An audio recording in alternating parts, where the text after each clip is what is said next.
అభ్యున్నతి కోసం రైతు నేస్తం వ్యవసాయ మాసపత్రిక గత 8 సంవత్సరాలుగా శ్రమిస్తోంది.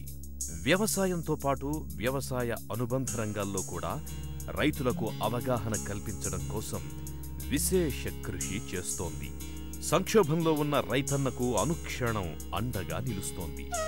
అందులో భాగంగానే రైతులకు ఈము పక్షుల పెంపకం మీద సమగ్ర అవగాహన కల్పించడం కోసం ఒక ప్రత్యేకమైన డివిడిని రూపొందిస్తోంది. రైతు సోదర సోదరిమణులకు నా నమస్కారం.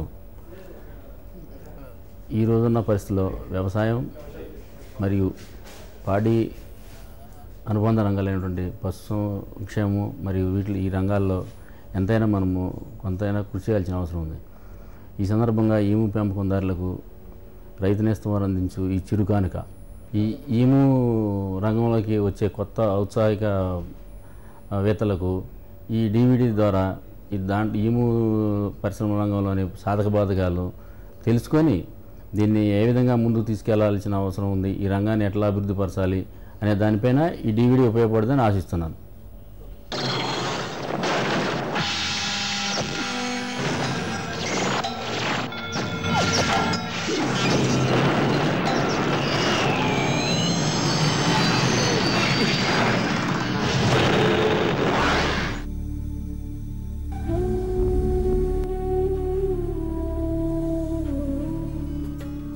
మట్టి జీవిక, నేలతో ముడివేసుకుపోయిన ప్రాకృతిక సూత్రం మానవ జీవితం. లాభాల కన్నా మిగులు కన్నా మనిషిని మట్టి పరిమళాలతో కట్టిపడేసే కళ వ్యవసాయం. అందుకే వ్యవసాయం చరిత్రలో ఎప్పుడూ వ్యాపారంగా లేదు. అది కేవలం ఒక జీవన విధానంగానే సాగుతూ వస్తోంది. అటువంటి వ్యవసాయంలోకే మన ఎరుకలోనే మార్కెట్ వచ్చింది. సాంప్రదాయ వ్యవసాయం కాస్త మార్కెట్ ఆధారిత వ్యవసాయమయ్యింది. వ్యవసాయం జీవన విధానం అయిన తత్వం ఒకవైపు, లాభనష్టాల క్రతువుగా మారిన పరిస్థితి ఇంకొక వైపు. ఈ రెండింటి మధ్య సమిధగా మారిన రైతు అనాథయై ఆత్మహత్యల వైపుకు నెట్టివేయబడుతున్నాడు. సాగు కాస్త సాగిలబడ్డ పరిస్థితి. వాటిలో 90% మార్కెట్ ఆధిపత్యమున్నా 10% సృజనాత్మకత లోపించింది. మట్టితో అనుబంధాన్ని కాపాడుకుంటూనే వ్యవసాయ అనుబంధ రంగాల్లో అడుగుపెట్టని తప్పని పరిస్థితి నెలకొంది. సాధారణ వ్యవసాయం నుంచి కాస్త పక్కకు జరిగి ప్రత్యామ్నాయ ఆలోచనతో రైతాంగానికి స్ఫూర్తినిచ్చే వ్యవసాయ అనుబంధ రంగాల్లో ఈము పక్షుల పెంపకం ఒకటి. భవిష్యత్తులో ఈము రైతుకు మంచి రోజులున్నాయి అంటున్నారు పశు సంవర్ధక శాఖ director M V Reddy. Emu farming మన ఆంధ్రప్రదేశ్ రాష్ట్రంలో బాగా అభివృద్ధి చెందుతూ ఉంది. మన రాష్ట్రం పౌల్ట్రీ ఇండస్ట్రీలో ఏ విధంగానైతే ఆదర్శంగా ఉందో అదేవిధంగా ఈము ఫార్మింగ్లో కూడా చాలా అభివృద్ధి చెందుతూ ఉంది. చాలామంది నిరుద్యోగ యువకులు కానీ ఎంటర్ప్రినర్స్ కానీ చాలా ఇంట్రెస్ట్ చూపిస్తూ అభివృద్ధి పదంలో నడుస్తూ ఉంది. భారతదేశంలో మొత్తం సుమారుగా 20 లక్షల ఈము బర్డ్స్ ఉంటే మన రాష్ట్రంలోనే 7 లక్షల పైగా ఉన్నాయి.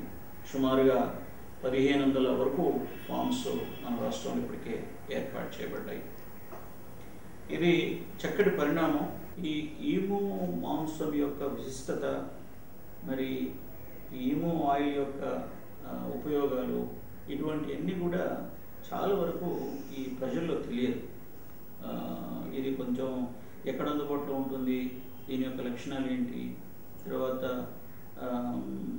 ఫ్రెష్గా కోసి అందుబాటులోకి తీసుకొచ్చే అవుట్లెట్స్ ఎక్కడ ఉన్నాయి, ఇవన్నీ కూడా, తర్వాత పెంపకం విధానాలు కానీ, తర్వాత దీంట్లో లాభ నష్టాలు ఎట్లా ఉంటాయి, మార్కెటింగ్ ఏ విధంగా ఉంటుంది అనే అంశాలు చాలామందికి తెలియదు. కాబట్టి ప్రచారం చాలా అవసరం. మరి శాఖాపరంగా దీనికి శిక్షణ కార్యక్రమాలు చేయడం, ఇవన్నీ కూడా చేస్తూ ఉన్నాం. ఏదైనా కూడా మరి అందరికీ అందుబాటులో తీసుకునేటట్టు రేపు పుస్తకాల రూపకంగా కానీ డివిడి రూపకంగా కానీ తీసుకురావాల్సిన అవసరం చాలా ఉంది. మరి ఈ పరిస్థితులలో రైతు నేస్తం అధినేత వెంకటేశ్వరరావు గారు మరి దీన్ని DVD ప్రొడ్యూస్ చేసి ప్రచారంలోకి తీసుకురావడం చాలా మంచి పరిణామం. వారిని మనసారా అభినందిస్తూ మరి త్వరలోనే ఈ చక్కటి DVDలు అందరికీ అందుబాటులోకి రావాలి.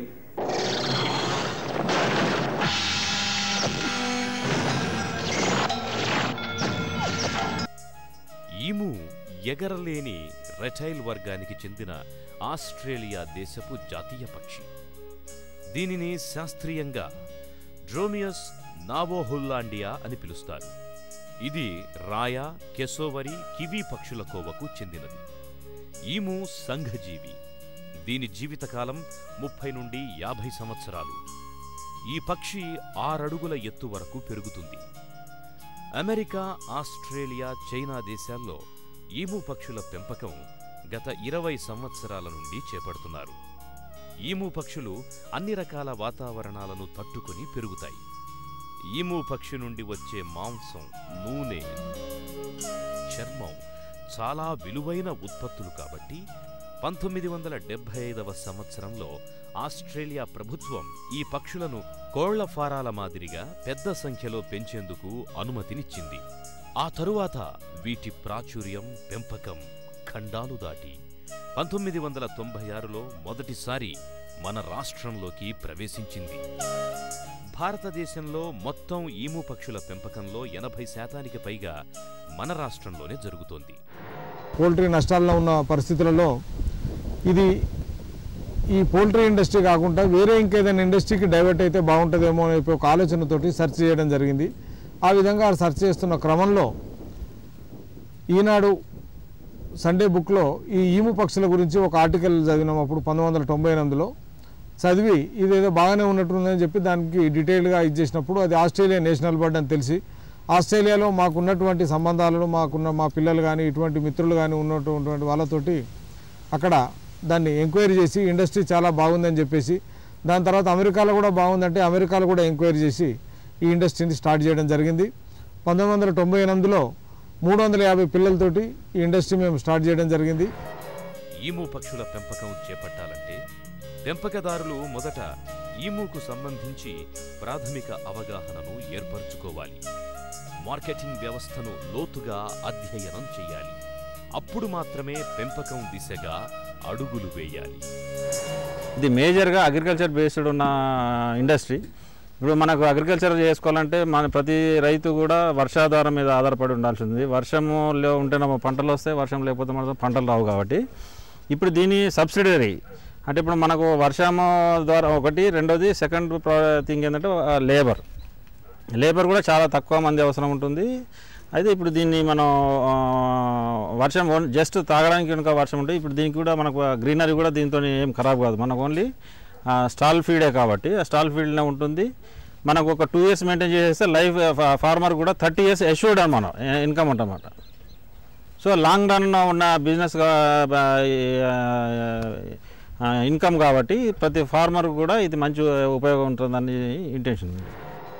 నీలవర్ణ ఛాయ కలిగి నెమలి పింఛాన్ని తలపించే మెడ, నిప్పులాంటి నేత్రాలు, ఉక్కును సైతం ముక్కలు చేసేట్టు కనిపించే దృఢమైన ముక్కు, దేహమంతా ఈకలతో కప్పబడి దివి నుండి భువికి దిగివచ్చిన దేవతాపక్షిలా ఈము దర్శనమిస్తుంది. ఈమూలు సహజంగా గుంపులుగా గాని లేదా జంటలుగా గాని తిరుగుతుంటాయి. ఇవి సాధారణంగా 6 అడుగుల ఎత్తు, 40 నుంచి 60 కిలోల బరువు పెరుగుతాయి. ఈము మెడ చాచినప్పుడు 7 అడుగుల వరకు కనిపిస్తుంది. ఈము సన్నతల, పొడగాటి మెడ, శరీర భాగంపై దట్టంగా ఈకల్ని కలిగి ఉంటుంది. దీని తల భాగంపై ఎలాంటి ఈకలు లేకుండా నున్నగా ఉంటుంది. ఈకలు, ముక్కురంధ్రాలు వాతావరణ మార్పులకు తోడ్పడే విధంగా ఉంటాయి. దీని కాలి చర్మం పాము చర్మాన్ని పోలి ఉంటుంది.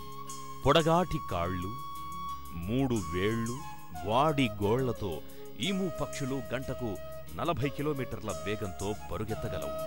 పాదాలు వెడల్పుగా ఉండడం వల్ల ఇది ఎలాంటి భూముల్లోనైనా నిలదొక్కుంటుంది. వీటి కళ్ళు పిల్లి కళ్లను పోలి ఉంటాయి. ఇవి 12 కిలోమీటర్ల వరకు చూడగలుగుతాయి. దీని శుక్లాలు మానవుని కంటికి అమర్చడానికి పరిశోధనలు జరుగుతున్నాయి. వీటిలో లైంగిక భేదాన్ని 6 నెలల వయసులో గుర్తించవచ్చు. యవ్వన దశలో మగ పక్షులు పంది మాదిరిగా, ఆడపక్షులు డప్పు వాయింపు మాదిరిగా శబ్దాలు చేస్తుంటాయి. ఈ పక్షులు సాధారణంగా ఆకులు, కీటకాలు, దుంపలు, లేత గడ్డి, పండ్లు, ఫలాలు తినే స్వభావాన్ని కలిగి ఉంటాయి. ఇవి కూరగాయలైన దొండకాయలు, క్యారెట్ ముక్కలు, బొప్పాయి మొదలగు వాటిని ఎక్కువగా ఆహారంగా తీసుకుంటాయి. ఎదిగిన ఈము పక్షులు ఏడాదికి సుమారు కనీసం 20 గుడ్ల చొప్పున 20 సంవత్సరాలు పెడతాయి.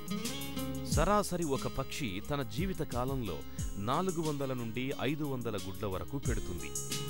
ఈ పక్షులు శీతాకాలంలో మాత్రమే గుడ్లు పెడతాయి. గుడ్డు సాధారణంగా ప్రతిసారి ఒకే ప్రదేశంలో పెడతాయి. ఈము పక్షులు మెరిసే వస్తువుల పట్ల చాలా ఆకర్షణకు లోనై వాటిని మింగడానికి ప్రయత్నం చేస్తాయి. అందుకే వీటి దగ్గరకు వెళ్ళినప్పుడు గాజులు, గడియారాలు, ఉంగరాలు వంటి వస్తువుల్ని ధరించకూడదు. ఈము పక్షుల పెంపకంలో కొన్ని ప్రధానమైన జాగ్రత్తలు పాటిస్తే ఇవి పెంపకందారులకు చాలా లాభదాయకంగా పరిణమిస్తుంది. ఇది మేము 2004లో కంపెనీ ఫ్లోట్ చేసినాం. ఇది యాక్చువల్లీ కొత్తగా పెంచుకునే రైతులు ఎవరైతే ఉంటారో వాళ్ళకి ఈ 3 months చిక్స్ తీసుకొచ్చుకొని పెంచుకోవడమే బెటరు. ఈ కొత్తగా వచ్చే వాళ్ళు గుడ్లు తీసుకొచ్చుకొని హ్యాచరీ తయారు చేసే కంటే ఆ కష్టాలను ఎదుర్కొనే దానికంటే 3 months తీసుకొచ్చుకున్నట్లయితే దాని మోర్టాలిటీ తక్కువ ఉంటుంది. ఎలాంటి లెగ్ బెండ్స్ కానీ ఎలాంటి ప్రాబ్లమ్స్ కానీ ఫేస్ చేయకుండా ఉంటుంది. 3 months తీసుకొచ్చి పెంచుకున్నట్లయితే బాగుంటుందని మా ఉద్దేశం. పెంచుకునే సమయంలో జాగ్రత్తలు ముఖ్యంగా అంటే కేవలం ఇలా ఎక్కువ వచ్చేది ఏంటంటే లెగ్ బెండ్స్ ప్రాబ్లమ్ ఎక్కువ వస్తుంటుంది. మోర్టాలిటీ అనేది చాలా తక్కువ. 3 months దాటిందంటే అసలు దానికి ఎలాంటి ప్రాబ్లం రాదు. వాటికి కొంచెం చిన్న వయసులో ఉన్నాయంటే వాటరు కానీ ఫీడ్ కానీ ఈ క్రంబుల్స్ సిస్టంలో మనం తీసుకోవాల్సింది. ఈము పక్షుల్ని గుంపులుగా లేదా జతలుగా పెంచవచ్చు. గుంపులుగా పెంచేటట్టయితే ఎకరానికి 100 జతలు పెంచవచ్చు. అదే జతలుగా పెంచేటట్లయితే ఒక జతకు 400 చదరపు అడుగులు ఉంటే సరిపోతుంది. 3 నుండి 4 జతలు ఒక పెన్లో వేసినట్లయితే గ్రుడ్లు అధికంగా పొందొచ్చు. అదేవిధంగా దీనివల్ల గుడ్డు నుండి పిల్లలయ్యే పరిస్థితి కూడా అధికంగా పొందేందుకు వీలవుతుంది. ఈ పక్షులకు రక్షణగా చైన్ లింక్ మెష్ 7 అడుగుల ఎత్తులో కంచెగా వేయాలి. వర్షాకాలంలో మేత తడవకుండా ఉండడానికి 10x20 అడుగుల షెడ్ వేస్తే సరిపోతుంది. ఎల్లప్పుడూ నీరు అందుబాటులో ఉండేటట్లుగా తొట్టెలు ఏర్పాటు చేస్తే సరిపోతుంది. ఇతర పక్షులు, ఎలుకలు, ఉడతలు వీటికి నిర్దేశించిన మేతను తినకుండా ఏర్పాటు చేసుకోవాలి. ఈ ఫార్మింగ్ ఎంచుకునే ముందు ఫస్ట్ ల్యాండ్ ముఖ్యమండి. ల్యాండ్ ఎప్పుడు ఒక సైడు రెయిన్ వాటర్ ఎక్కడ నిలబడకుండా చూసుకోవడం ఫస్ట్ ముఖ్యమైన విషయం అండి. వర్షం పడిన వెంటనే వాటర్ పోయే ఫెసిలిటీ ఫస్ట్ చూసుకోవాలి. తర్వాత పిల్లలు ఎంచుకునే విధానం 3 నెలల పిల్లలు ఎంచుకుంటే బాగుంటుందండి. ఎందుకంటే 3 నెలలు దాటితే దానికి బ్రూడింగ్ అది అవసరం ఉండదు. డైరెక్ట్ ఫామ్లో వేసి పెంచుకోవచ్చు. 3 నెలలు దాటాక స్టార్టింగ్లో గ్రోవర్ యూజ్ చేసుకోవాలి. మళ్ళీ ఈ బర్డ్స్ 18 months వచ్చాక అవి లేయింగ్ స్టార్ట్ అవుతాయి. 18 monthsలో మనము పెన్ సిస్టమ్ చేసుకోవచ్చు. గ్రూప్ సిస్టమ్ అంటే గ్రూప్ సిస్టంలో చేసుకోవచ్చు అండి. మనము ఎంచుకునే విధానం బట్టి ఉంటుంది. గ్రూప్ సిస్టమ్ అయితే మనకు తక్కువ ఖర్చుతో అయిపోతుంది. పెన్ సిస్టమ్ అంటే అన్ని 2 బర్డ్స్ పెన్లో వేసుకొని పెంచుకోవడం అండి. దానికి కొద్దిగా ఖర్చు ఎక్కువ వస్తుంది. ఈ పెన్ సిస్టమ్ చేసుకుంటే ఏంటంటే మనం కొత్తగా ఫార్మింగ్ వచ్చిన వారికి ఏ బర్డ్ ఎలా ఉంది అనేది కనిపెట్టడం ఈజీ అండి. అదే గ్రూప్ సిస్టంలో కనిపెట్టడం కొత్త వారికి చాలా ఇబ్బంది.